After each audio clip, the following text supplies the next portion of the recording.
I could think of no one better to bring in the show and hash it out before we go away for a brief 4th of July holiday. Let's bring Dan on. Welcome to the show, Mr. Dan Geltrude. Hi, Dan. Hey, Tommy, how are you? I'm doing well. These are big shoes to fill, but always fun. Good to see you. I always watch you on the Cow Guy, and I don't think this might be the first time I was on with you. I think it is. So let's make it memorable. Well, absolutely. We know when you travel, you love McDonald's, and that could be holding up the stock market. What do you see in your crystal ball, my friend? We could look back at this show in 6 months and say, boy, Dan really nailed it. What do you see? Well, here's what I'm seeing is that the markets, particularly the S&P 500, are going to be or continue to be super reliant upon big tech. So when we look at Microsoft, Apple, Nvidia, Alphabet, Amazon, Meta, these are the companies that are literally holding everything together. So where big tech goes, that's where I see the market going. And you also have to look at historical data. So if you look at the last 10 years, 8 of those years, the market has been up for the second half of the year over the first half of the year. The only 2 years that didn't happen was 2015 and 2018.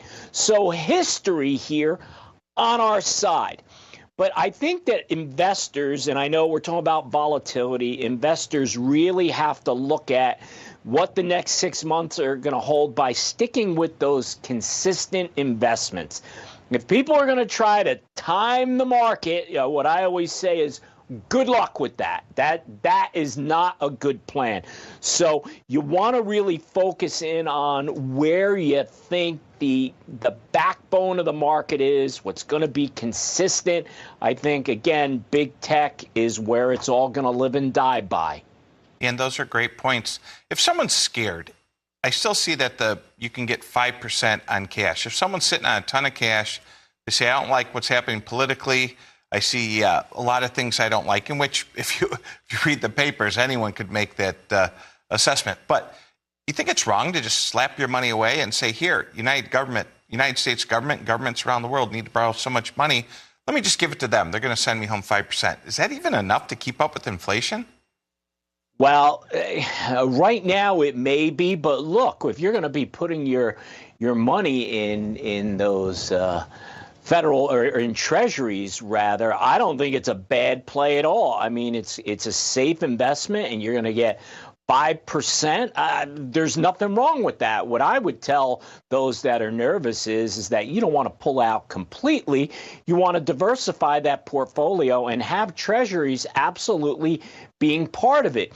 And as I mentioned before, when we talk about technology is really where things are moving, I still believe that there is plenty of room with AI for growth in these companies. To me, we're just scratching the surface. If you go back just a few years, we would never really believe where things are going with technology and all this AI and robotics and all these other things. So to me, that's still a place where you want to have, part of your money parked, no question about it. Yeah, look at a company like Apple.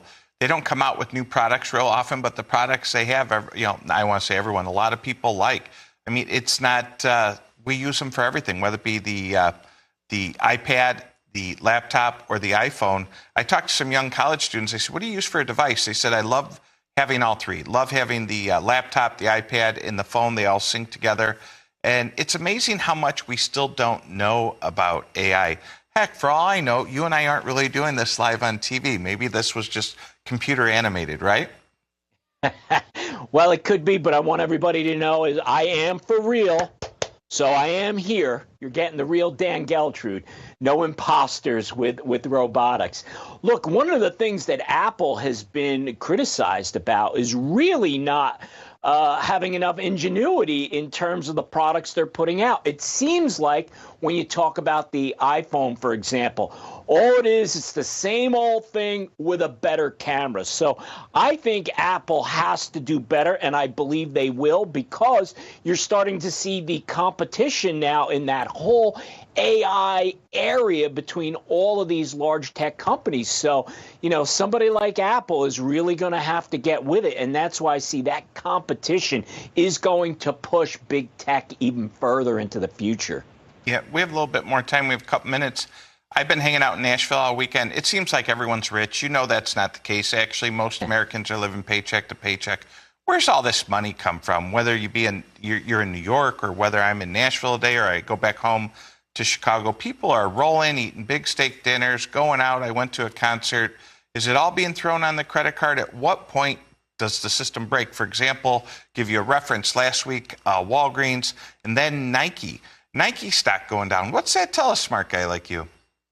Well, I don't think that there's any doubt that people are borrowing, just like the federal government, to keep things going. And again, no different from all of our personal finances to what's going on in the government. At some point in time, Tommy, all of these bills become due. Then what? Well, we know what happens to us as an individual. You end up, with some situations perhaps like a bankruptcy. That's not going to happen with the federal government, yet the spending continues. So to me, it's all, it's just debt finance. It's credit cards. That's why we're in excess of $1 trillion in personal debt on the credit cards. It can't be sustained. But if you ask me, well, what happens when we hit the wall? No one knows. What happens? Financial meltdown? Perhaps. Yeah, it kind of reminds me of like the movie Back to the Future. They're trying to get to the clock tower. They think it's going to work. Heck, at one point they threw a banana in the car to get it back to the future. But we're going to need more than bananas on this slippery slope, my friend. We had a little bit of news. We don't need to talk about it, but we can't ignore it. Lots of stuff going on with politics. Got about 15 seconds left. 150 days to the election. What's going on? Well, I think that we've seen the meltdown of Joe Biden's campaign. Can he make a comeback? I don't know. I believe if the election were today, Trump wins. But with all the time we have left, anything could happen. 150 days is an eternity in politics. Excellent, Dan. Dan coming from New Jersey. Dan, we'll see you soon. Absolute pleasure.